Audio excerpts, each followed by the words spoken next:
God bless America. America, how are you? It is the morning of July 4th, 2025, and I will now sup from my ceremonial mug of coffee.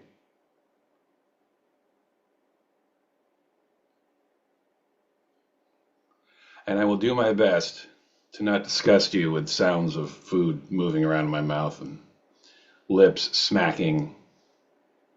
I'll do my best. I'm not saying I will actually do that, but I'll try. Hope you're doing well. Thanks for sitting through my 4th of July video I did yesterday. That was mainly for my hardcore subscribers. I know you guys appreciate it when I bitch and whine and moan and complain. I think you guys understand that a lot of that is made for humorous value, entertainment, just throwing some content on there, trying some different things and seeing if it sticks. You guys did seem to enjoy it, so I know not all of you are going to appreciate that stuff, and good. If all of you agreed with me, we'd live in a very scary world indeed. I get this comment a lot. In fact, this is going to lead me to something in particular. I get this comment a lot. I don't agree with some of the things you say, but I love what you do. Perfect. Oh my God. If I could get that feedback from everybody, I would be absolutely thrilled. That's exactly what I want to do. I want to introduce you guys to some stuff. I don't want you guys to agree. I don't even want you guys to agree with most or half of what I say. Because again, I mean, that's the whole point of my channel. Think for yourselves, man. Don't listen to me. I'll be the first one to tell you that I'm completely full of shit.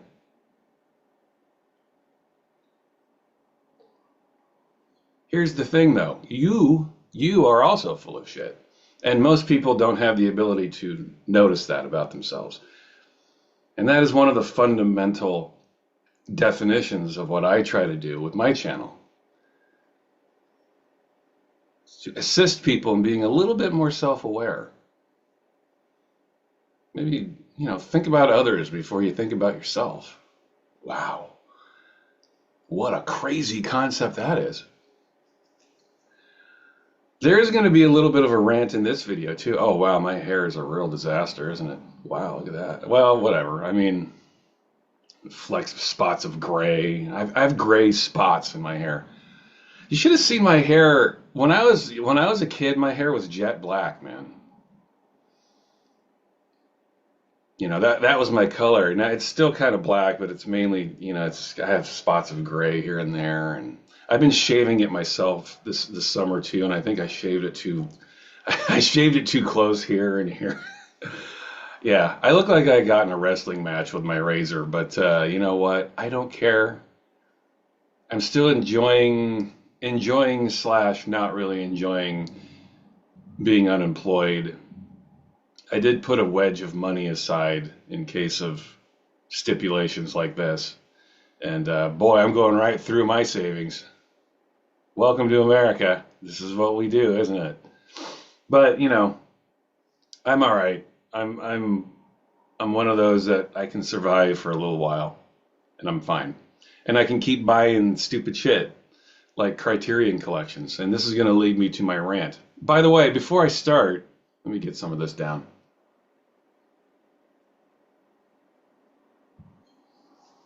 Before I start, John, thanks for reaching out to me. There's a guy, his name is John, and this is this is probably the best thing about my channel, is you get to talk to people, you get to reach out to people through my channel, and then they reach out to me, and then sometimes if you can trust that person, which is hard, you exchange information, you reach out to one another. There are several of you that have done this. There are also several people that watch my channel that are here in my neighborhood. And when I say my neighborhood, I mean, within a 50-mile radius. And so, yeah, I've reached out to not reached out, but I have contacted outside of YouTube 4 or 5 people that are here in the Portland, Vancouver area, which is super cool. You guys found me and you're here and you're super nice. And John is a professor down at God, I always get this wrong, John. You know what, John? I'm gonna pull up your text right now. I always get you confused. Is it University of Oregon or Oregon State? Hang on a minute. Oregon State. All right. Sorry. God. He's a professor down at Oregon State University, but he lives up here, and he lives in the area. So he reached out to me yesterday over text and really, really said some nice stuff. And John, thanks, man. I really appreciate that. And he actually lives in the same town of the Barnes and Noble that I went to when I partook in the 50% off sale for their Criterion collection. He lives in that same little area. So, John, we'll have to hook up one of these days, and I'll text you. I think the whole reason, actually, we swapped numbers is so we can meet up for coffee or something. So, John, let's do that. You're here during the summer, right? What better time? But I'll text you. Thank you for reaching out and saying those extremely kind words. I hope you keep enjoying Haunted Dance Hall. That is a great album. I turned him on to Andy Weatherall, which is the very first video I did for this channel. 5 years ago. I've been doing this for 5 years now, man. Crazy. 5 fucking years. First video I did was in August of 2020. Smack dab in the middle of lockdown, right when COVID was picking up steam. So yeah, I introduced him to Andy Weatherall, and he thanked me for introducing him to him. And I love that. Love that. Haunted Dance Hall is a great album. By the way, they're reissuing that. Did you see that? They're reissuing both of the Sabres of Paradise albums at Bleep. I think they come on red vinyl, I think. I was thinking about picking those out, but it's like, whatever. I already have the originals. I don't know. Do I want red vinyl? I think they're just doing a plain black vinyl. Of course, now that I think about that, I'm sitting here thinking maybe I should get those. I don't know. I do love those albums, specifically Haunted Dance Hall. But anyway, let me get to Criterions, and this will lead me to a rant. But again, thanks, John. It's good to hear from you. We'll have to hook up one of these days. Something that cracks me up about Criterion is every single time we have one of these Criterion sales, they happen twice a year, right? Happen this time of year, and then there'll be another one in like November, I think, right? Right around Thanksgiving is the other one. Criterion will have a 50% off sale through Barnes and Noble, and it's a great excuse to go support Barnes and Noble and not Amazon, as Amazon tries to price match every fucking thing under the sun. This is a good chance to go support another entity that is not Amazon. I encourage you all to do this. But something that always happens every single time there's a sale, and more of these goobers pop up, is you see these videos pop up on YouTube of these dorks filming themselves wandering around a Barnes and Noble, like they're on a wild safari or something. Like the concept of leaving your house and being social. They're not really being social. They're just around people physically. They're not actually interacting with anybody. But these dorks film themselves walking up to the Barnes and Noble. They're sitting in their car first. They're filming themselves get excited about actually leaving their car. Then they film themselves leaving their car. Then they film themselves walking into the store. Then they film themselves shopping for movies. And then they film movies themselves. They're not talking about the movies at all. They're just filming themselves like they're in the middle of a jungle surrounded by wild animals. Wow, look at that. And look at this. They're filming themselves wander around a mall, picking up pieces of plastic and shrink wrap. Like they're discovering the wild frontier. This is how bizarre our society has become. It's an exotic adventure just leaving your house and going to the mall and actually physically shopping for something in person. I see these videos pop up and I just want to kick my screen. They have nothing to say about the movies. And then they go back to their home after they've acquired all this shit. filming themselves buying things. Really, that's essentially what they're doing. They're just like celebrating consumerist culture. They have nothing to say about the art itself. They find something and they buy it and they take it home and they show it. They don't even know what they're showing. These people don't even know the movies they're buying. Now, I get that to a certain extent. Sometimes I buy movies that I don't know anything about because I'm curious to dive into it and see what it is. But these guys don't know anything. I saw a video the other day. This guy, he had never even heard of Brazil. Like, he didn't even know what Brazil was. I'm going to buy Brazil because it's on sale. I never heard of it. Really? You never heard of Brazil? There's this wacky underground director named Terry Gilliam. I don't know who he is. Kick my screen. That is my only emotion that I have. And they're always guys. They're always fat guys. They're always fat guys with horn-rimmed glasses. They're always fat guys with horn-rimmed glasses with big bushy beards. They all think they're really funny. They say the stupidest shit and then just giggle their big jolly bellies at their own stupid jokes. All you can see is the rippling of their belly effects as they chuckle and guffaw at their own dumbass humor. And then they just get home and they show product. They don't even know what the fuck they're holding. God, what is it with this society, man? You're getting out of your car and you're shopping. Is it that exotic now? Maybe it's just because I'm old now. Maybe it's because I'm a 50-year-old guy and I remember the way it was. Oh my God. People drive me nuts. And every single time we have a Criterion sale, there's more of these guys. Always guys. Always guys. Always glasses, always facial hair. Always chubby. One of these guys I saw, he went home, he had a family, he had kids, you know. I mean, it just blows my mind that this guy's breeding. This fat, sloppy, chubby bastard. These beautiful women can't wait to break their pelvises, opening their legs so they can spread their seed into their womb.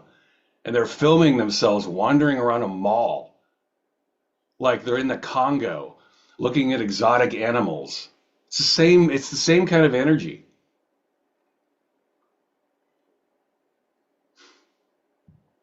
Mall culture basically is being filmed and documented. That's what shut-ins we have become. At least in America. Like Americans are just scared to leave their house now. And when they do, they have to haul out their phones and film themselves. Holy shit. You and your Criterion Hauls, you dorks who post those videos, fuck off, man. And the people that watch those, stop supporting this. Support people who actually have something to say about the art, who want to show up, who want to not only show, I get showing these, but say something about the movie, dude. And again, it's always a dude. Why can't there ever be a woman that does this? Well, women are smarter than that. I'm assuming. I don't know. But every one of these guys looks like the same guy. And then they get home and then they have these massive libraries behind them. Have you noticed this? Like, what the fuck do these people do for a living? You're sitting there, you're looking at them, and they have this massive library behind them. There's neon lights. There's multi-$1,000 shelving everywhere from floor to ceiling. There's original vintage one-sheet movie posters framed on the wall. What the fuck do these people do for a living?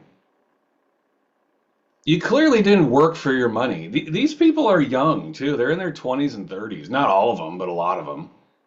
You're telling me that these people have worked that long and made that much money where they can afford this kind of lavish lifestyle? What the fuck are these people doing for a living? My God, talk about living in ivory towers, man. You're just buying product. Have something to say. And those of you who support these channels, have some higher standards, man. Stop liking these stupid videos and these fat, hairy bastards who just film themselves buying plastic at malls. Are you that bored and desperate for content? If you are, come to my channel. I'll give you some real content.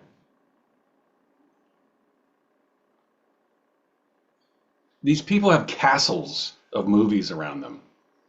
Neon signs, posters, thousands of movies, none of which have ever been opened. I bought this movie by this guy named Terry Gilliam. I don't know who he is. I got no clue. I bought a new movie called Night Moves, starring this random actor named Gene Hackman. I never heard of him. You think I'm kidding? These people just buy shit. They just buy shit. They don't care what it is. I know I've ranted against this kind of stuff before, but my Lord, man, these Criterion videos, every single time there's a sale, whew, this celebration of the celebratory worship of consumerism, it blows my mind. Blows my mind. There are so few people out there that sit down and talk about the art. There are some people that do both. There's some people that do a really nice job of really digging into the movies and then also filming themselves wandering around malls buying shit. The best example of this is Daisuke. Those of you who are watching this, you probably know who Daisuke is. I love Daisuke, but I have to admit I get a little annoyed with him filming himself wandering around a mall with his camera. He's a little Japanese man. That's what Japanese men do, right? They wander around with cameras filming themselves with Disney shirts on. I mean, that's what they do. I know it's a stereotype, but it's also true. Stereotypes wouldn't be stereotypes if there wasn't a nugget or kernel of truth in there, and that is absolutely the case with Daisuke. But I love Daisuke because he actually knows what he's talking about. He'll sit down with a movie and really dissect it.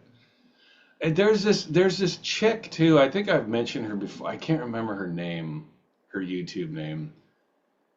There's this chick who talks, excuse me, she talks about movies, and I can't remember her name, but she's got long brown hair. She dives into movies. I don't really agree with a lot of shit she says, but it doesn't matter. Like, she actually has some passion for movies. I lose a little bit of respect for her because she's one of those chicks who she talks about movies, but she'll wear these really low cut tops and she'll show her tiny little tits to the camera. And of course, every single person who ever comments on her videos are men. They're all men. Nobody would be watching this chick if she wasn't showing her tits. So she's one of those people, like she actually has something to say, but she's smart enough to know that no one's going to watch me if I don't show my tits. So I lose a little respect for that. I mean, listen, I love tits. But be one or the other. I don't want to be... She's manipulating people. And the low-hanging fruit and the knuckle draggers, they fall for it because they want to stare at tits. But I actually want to hear some movie criticism. So, anyway, there's my rant for Criterion Collection. Every single, twice a year basically, when they do these sales, these dweebs pop up in my feed. My Criterion Haul! Watch me wander around a mall and buy things. And of course they have thousands of views. People love this shit. Garbage in, garbage out. George Carlin will forever have that right.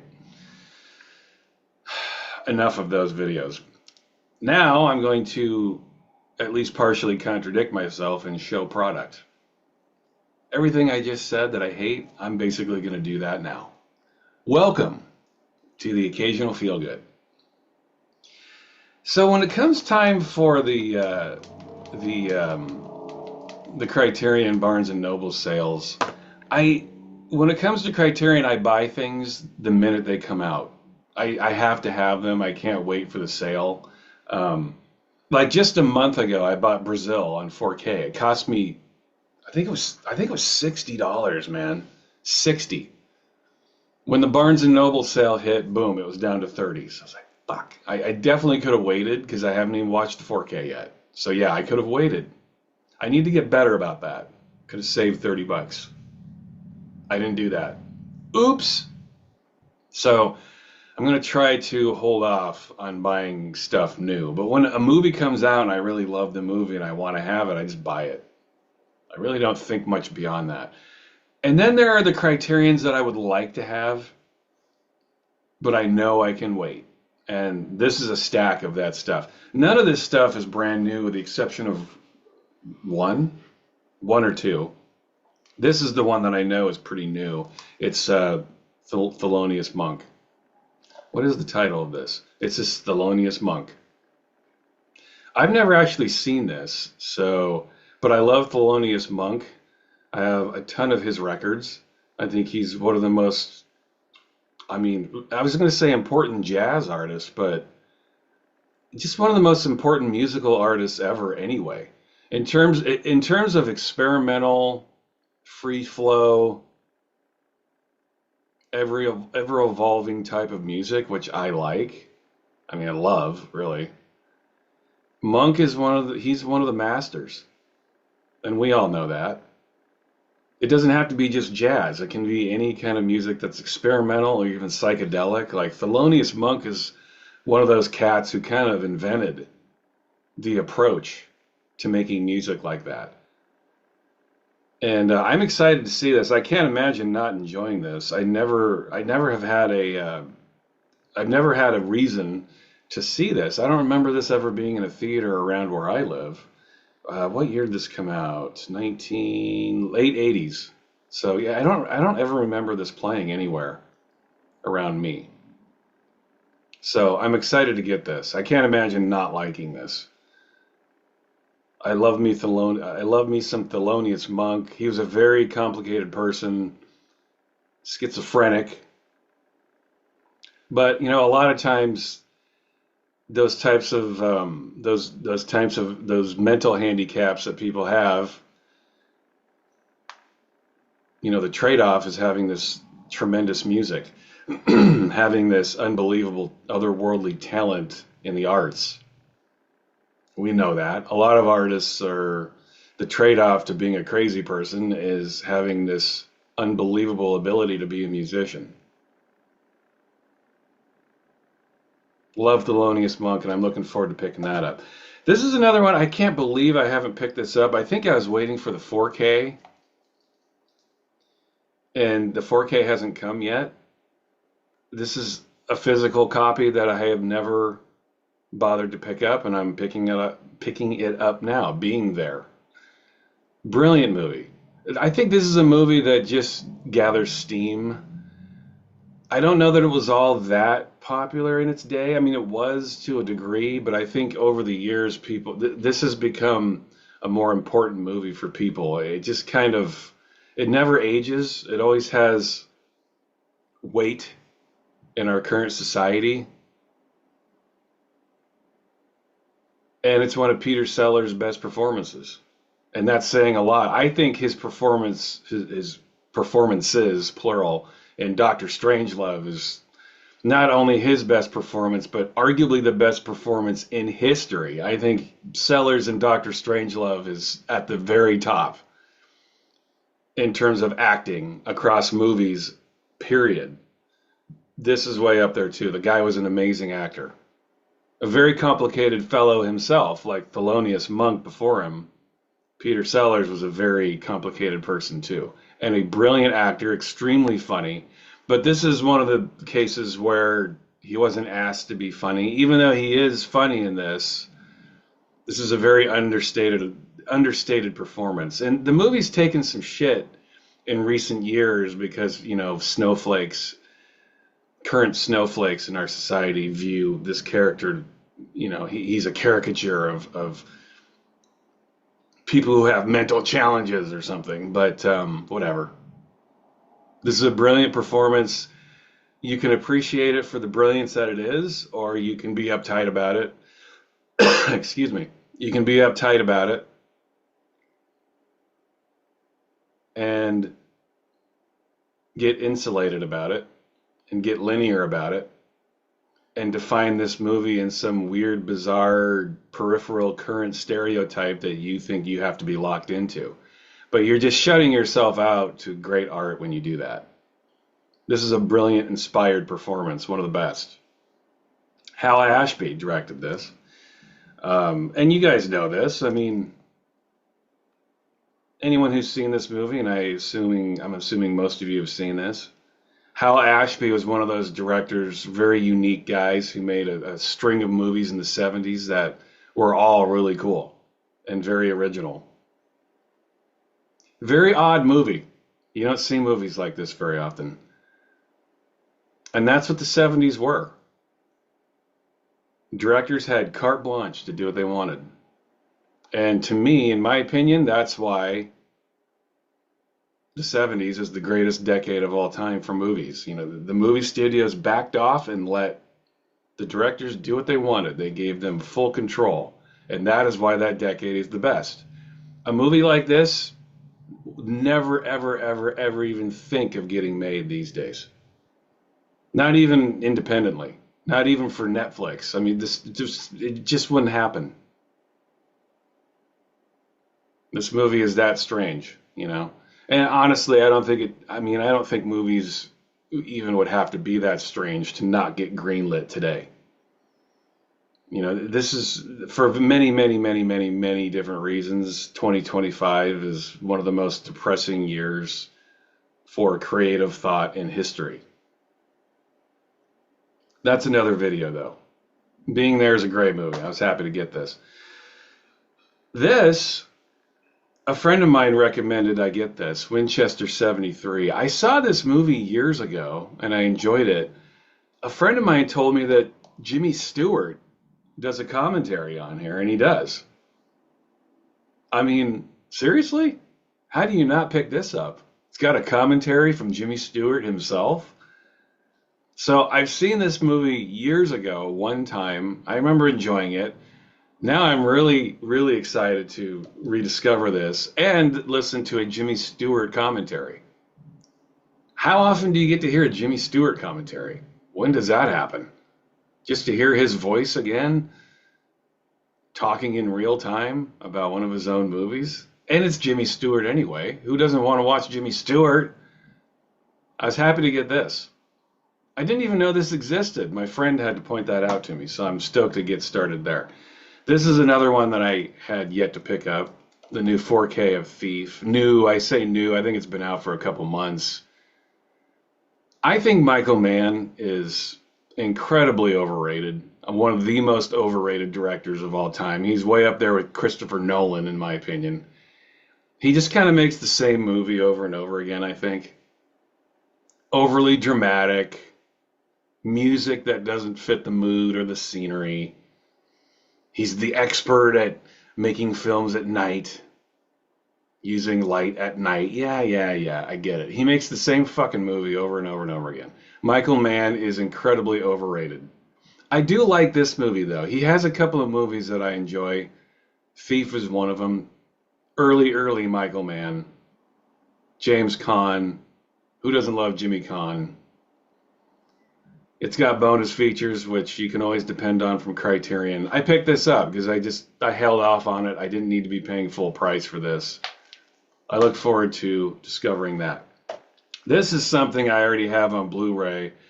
I hardly ever upgrade to 4K when it comes to Criterion because their Blu-rays look sweet, man. Their Blu-rays look amazing. And if your machine upscales well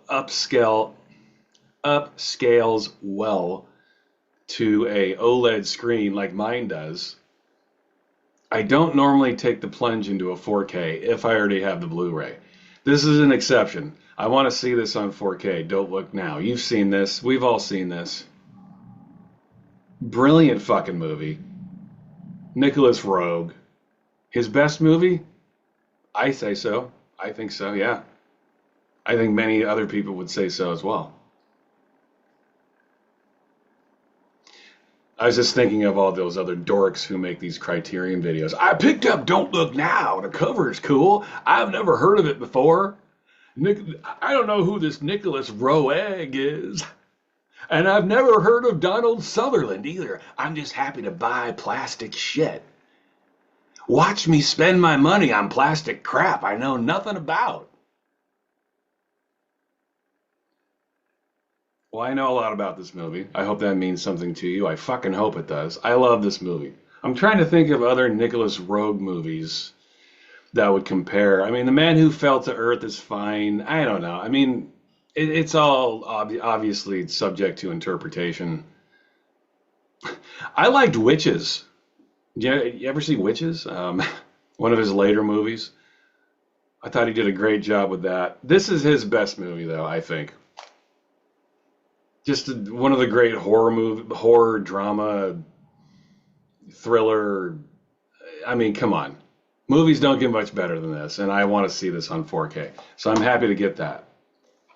Here's another movie from an actor I've never heard of, Gene Hackman. I don't know who he is.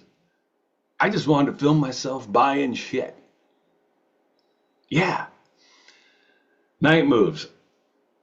I haven't seen this movie in years. I think I saw this on cable on HBO. It must have been mid 80s, mid late 80s. I don't remember loving the movie.